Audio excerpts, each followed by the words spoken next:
Practicing who you're becoming is not fluff. It's the fucking work. It is the moment to moment, breath by breath, micro by micro occurrence that is writing your future in every moment.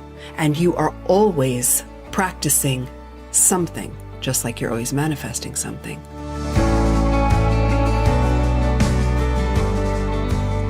Good morning, good morning.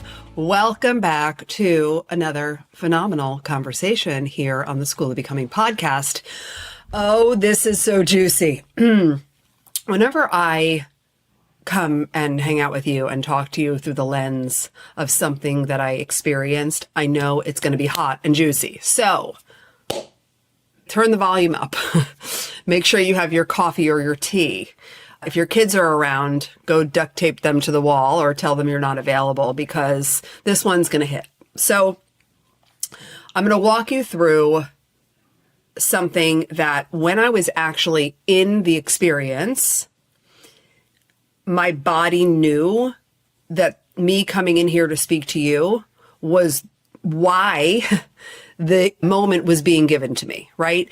As the vessel, as the creator of the School of Becoming, as a very honored and privileged guide and mentor in your life, I am on my own evolutionary path, right? Learning the objectives of my soul in this meat suit that we call Tracy Lit. And then there are certain things that come through that I'm like, oh, this is for all of you, right? So let me just go ahead and dive in here. So as some of you may know, and if you didn't know, now you know, and you're going to super know because you're all going to be here.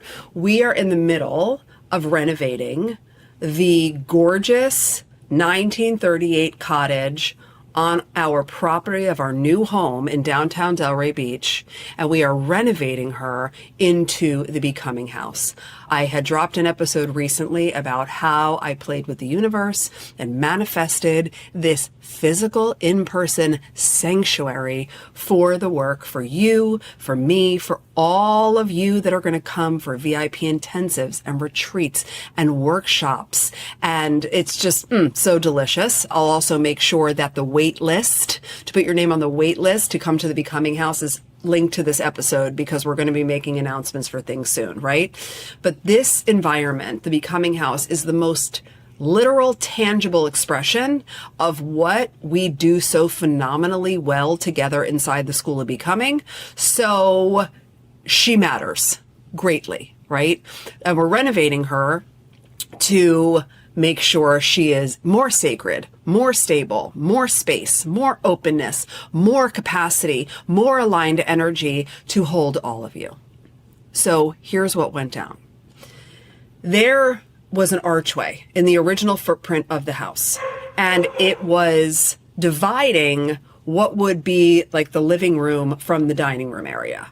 And when I went through what my vision was to make the zhuzhes, if you will, I wanted it gone because I didn't want any separation in the two spaces. And ultimately, I wanted it out so that the living room space, the big gathering space, was more expansive and I could hold more of you in that space at one time, right? So essentially create more room for the magic of this internal work to happen. So before I picked who got to win this incredible project, I had a couple contractors come out and give me estimates and look at it.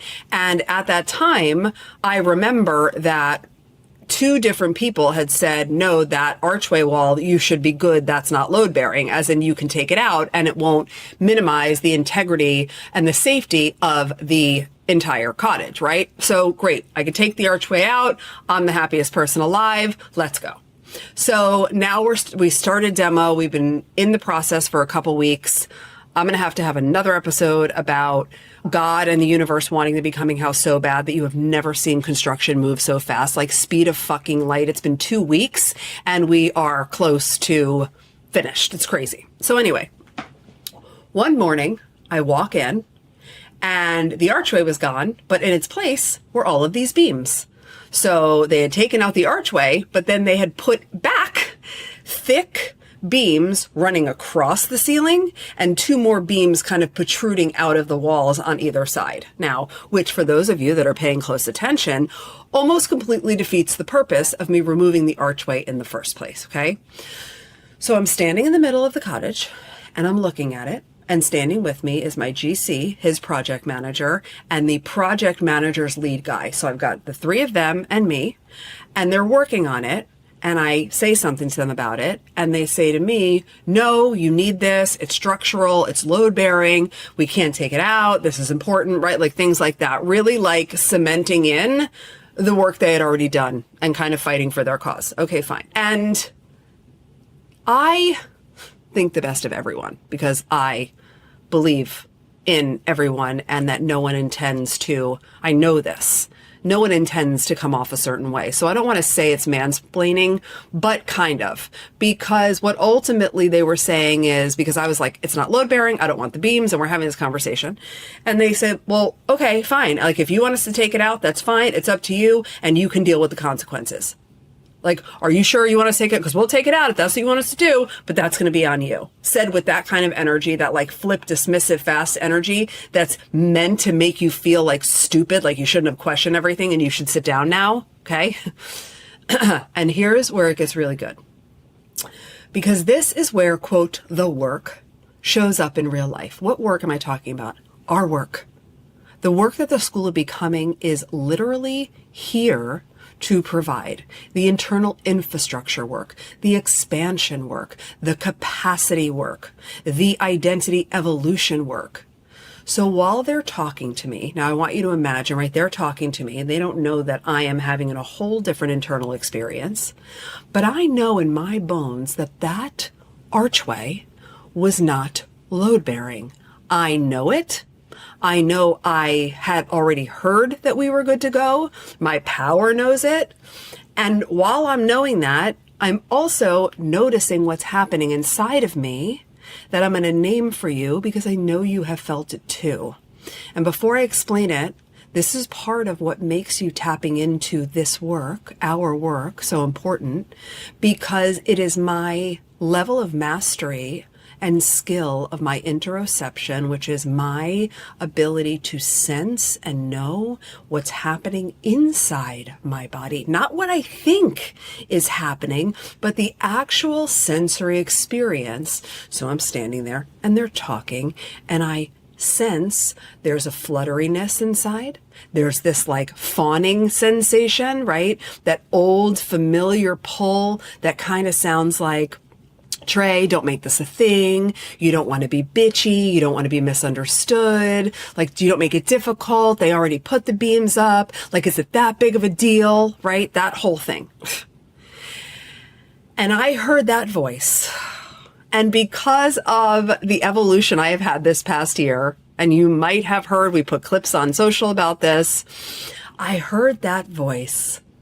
And when that voice was ultimately saying, do you really want to be that bitch? I was like, yes, yes, I do.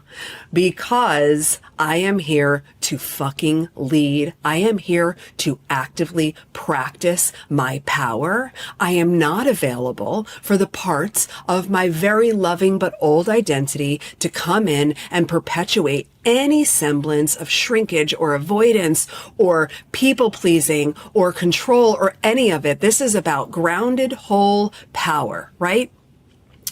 And that moment right there, that is the gap between knowing your power and actively practicing it. There is a huge difference about knowing your power and actually practicing it. And most women live their whole lives in that gap. I know you're feeling me right now. That you can sense it, or maybe you can think it, you can realize it, you can become aware of it, but then the moment passes and the old identity reigns supreme. Because if it was easy to transcend who you've been, everybody would be there by now, and the entire peak performance, human growth, spiritual development, and personal growth world would be moot, right? So what I did not do in that moment, I didn't like push through. I didn't nod and yes to them, right? I didn't allow that old, very familiar, just just let it be harmonious. Just keep the peace. Just like, don't be that person, right? I didn't let any of that lead. And what I did instead, while they're still talking, so I'm kind of like giving you my internal experience, and imagine me standing in the middle of this adorable 1938 cottage with like no floors because we're like standing on beams, and these three very wonderful, loving men are all standing around me, and I'm having this internal experience where they're still talking and justifying and saying flippant things about, fine, if you want us to not do it, like, you'll have to own the consequences, blah, blah, blah. So while that's happening, here's what I was actually doing. And this is what being a highly conscious leader looks like in real time. While they were talking, I was working with my body and my nervous system. I was taking slow, deep, intentional breaths, right? Nothing dramatic.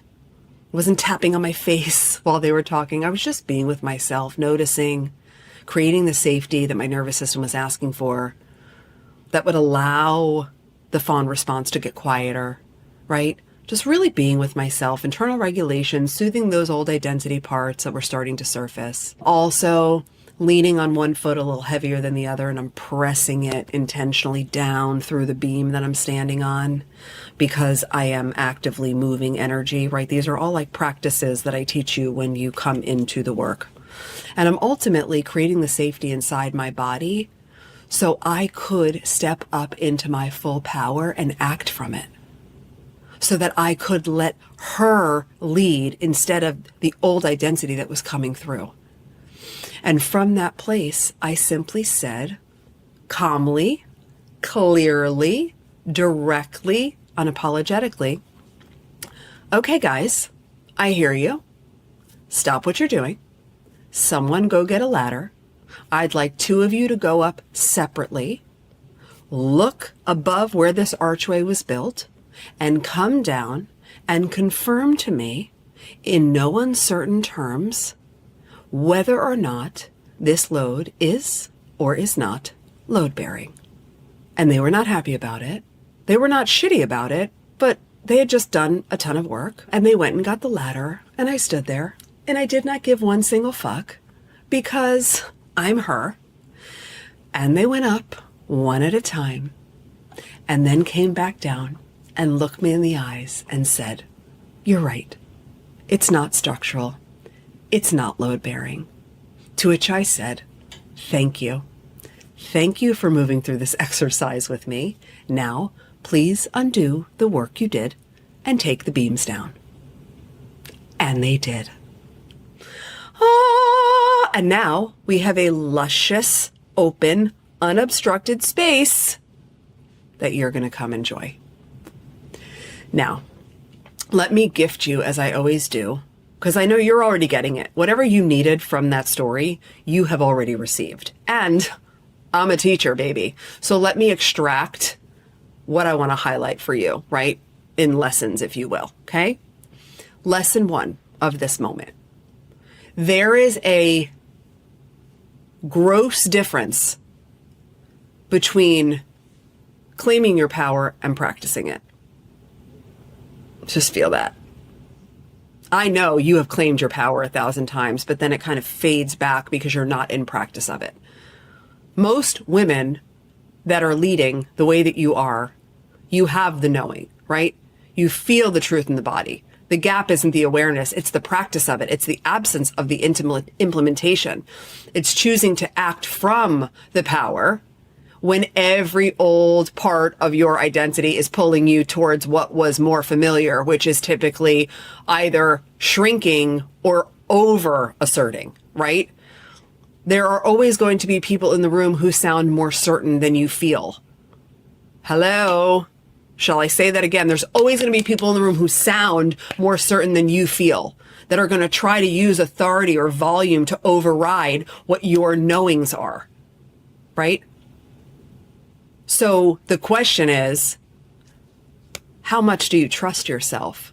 And how willing are you to practice the power that you damn well know you have? Lesson 2, regulate first, lead second. Safety in the body first, being her second. You cannot lead from a dysregulated nervous system. You just can't. And I want you to also reflect back on my story. This wasn't like stress dysregulation where there was a lot going on and I was flipping out and da-da-da-da. This was the quiet, which is where fawning shows up the most. That quiet. I'll just shrink my shoulders. I'll just kind of fade back away, right? That's also dysregulation, babe. You can't lead from a dysregulated nervous system. So this is about understanding how to grow that interoceptive awareness and continuously closing the gap, because regulation feels like expansiveness. Like open your shoulders right now, like open your chest and put your boobies out and your heart up. Breathe.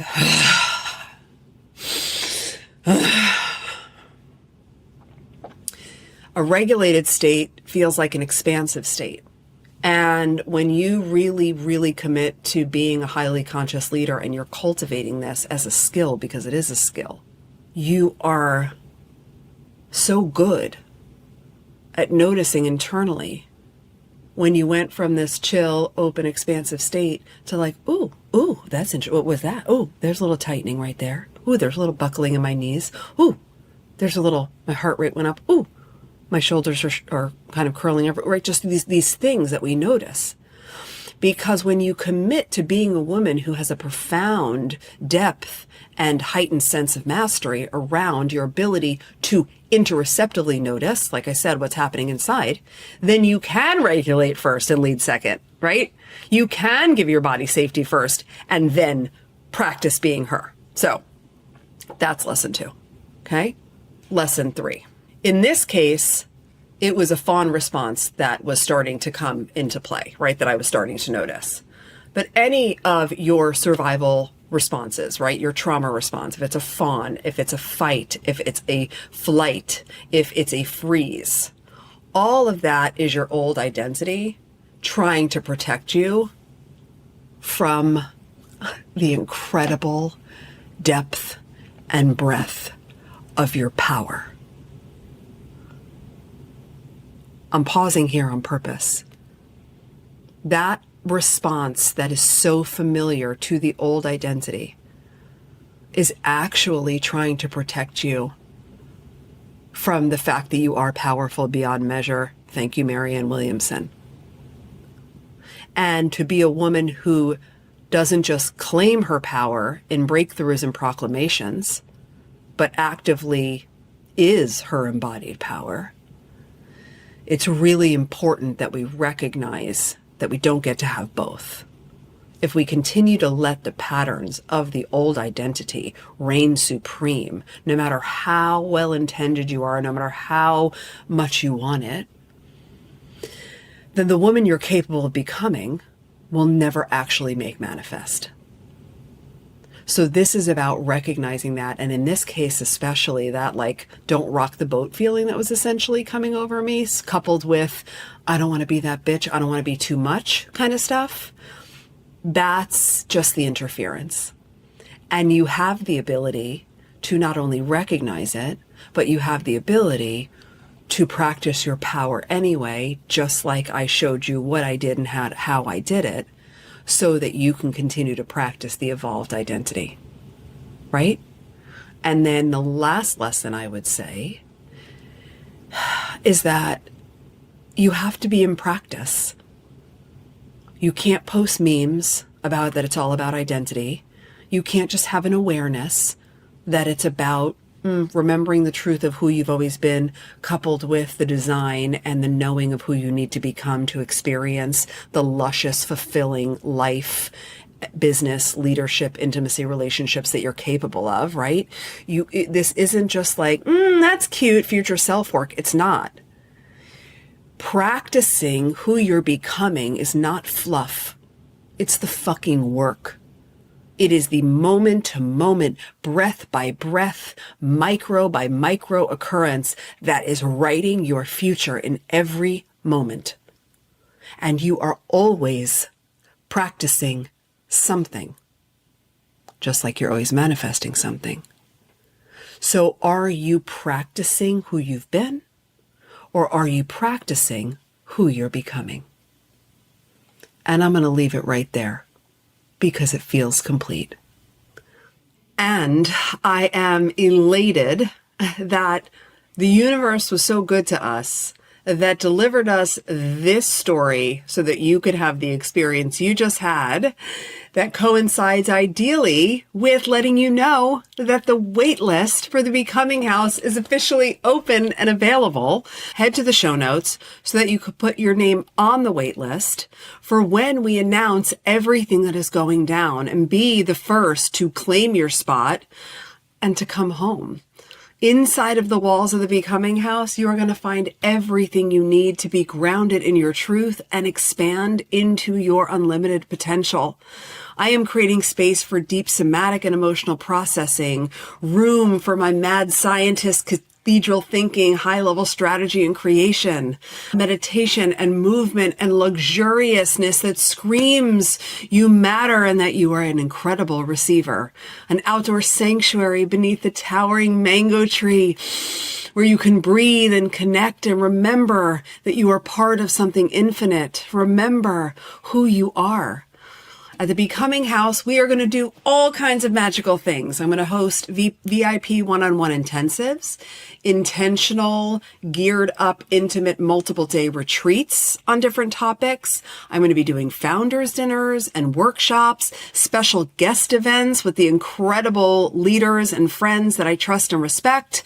And getting on the wait list is going to allow you to be the first to know what's happening, when it's happening, and to grab your spot. So head to the show notes, get your name on that wait list. And I like to say I'm excited to have you at the Becoming House. It doesn't even scratch the surface. Something massive is happening here, and I can't wait for you to be a part of it. Until next time, remember there's always more love.